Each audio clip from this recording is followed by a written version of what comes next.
ጎበዝ ከየት ወዴት እየሄድን ነው? አረ ሚኪና ዳኒ ደብዛቸው ጠፋ። አረ በእግዚአብሔር መድኃኒዓለም እንዲህ ምን ጉድ ነው? እንዲህ ጀግኖቻችን እንዲህ ምንድን ነው እሱ? እንዲህ ምን ይሻላል እንዴ? ሚኪ በአንድ ወሩ ስንቴ ነው የሚታገተው? ስንቴ ነው እንዴ? አረ ሚኪ በዛ። የልጅ እንቁ፣ የልጅ አዋቂ፣ የልጅ ጥበበኛ እግዚአብሔርን ነው የምላችሁ። እንዴ በአንድ ወር ውስጥ አሁን ለሶስተኛ ጊዜ በኢየሱስ መድኃኒዓለም ኧረ ከሱ ጋር አሁን ኧረ ቅረባቸው ፈጣሪ አምላክ። ኧረ ምን ጉድ ነው? ኧረ እግዚአብሔር ወይ እንዴ! በቃ ንጹህ ሰው የለም ማለት ነው ሀገራችን ውስጥ። ንጹህ ሰው አይኖርም ማለት ነው። ወይኔ ጌታ ሆይ ኧረ እንጸልይ ወገኖቼ። እግዚአብሔርን በጣም ነው የደነገጥኩት።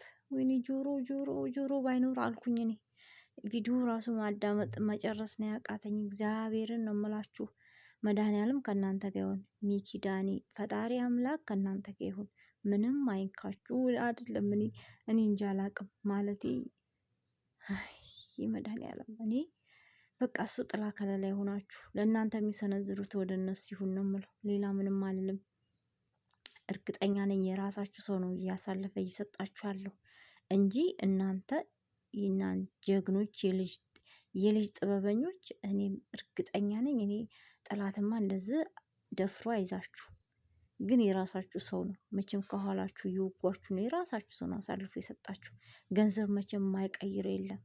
አይምሮ ብቻ ነው ያልቀየረው። ፈጣሪ ሁናችሁ ብዬ ነው የማስበው። እኔ እግዚአብሔርን በጣም ነው የደነገጥኩትኝ። መድኃኒዓለም ሆይ አደራውን